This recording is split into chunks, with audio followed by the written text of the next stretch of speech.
ভারী বৃষ্টির কারণে আগামী দুদিনে পানি আরো বেড়ে বিপদসীমা অতিক্রম করতে পারে।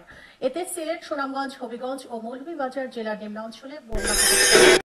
গত বছরের ভয়াবহ বন্যার ধকল যেতে না যেতেই বর্ষা মৌসুমের শুরুতেই সিলেটে বন্যার আশঙ্কা দেখা দিয়েছে। কয়েকদিনের টানা বৃষ্টি আর পাহাড়ি ঢলে বাড়ছে সিলেট সুনামগঞ্জের নদ নদীর পানি। এতে প্লাবিত হয়েছে বেশ কয়েকটি এলাকা। অব্যাহত বৃষ্টিতে সিলেট শহরের আশপাশ ও কয়েকটি নিম্নাঞ্চল প্লাবিত হয়েছে। এতে নগরীতে তৈরি হয়েছে জলাবদ্ধতা। বৃষ্টির পানিতে ডুবেছে সিলেট নগরীর নিচু এলাকাগুলো। টানা বৃষ্টিতে নগরের উপর দিয়ে বয়ে চলা খালের পানির উচ্চতাও বাড়ছে। খালের পানি উপচে বাসাবাড়ি ও শিক্ষা প্রতিষ্ঠানে ঢুকছে। উজানের বৃষ্টি আর নগরের জলাবদ্ধতার কারণে বেড়েছে সুরমা নদীর পানির উচ্চতা। নদীর পানি বাড়ায় বন্যার ঝুঁকিতে এই জেলা। বন্যা মোকাবেলায় আগাম প্রস্তুতি নেওয়া হয়েছে বলে জানান জেলা প্রশাসক।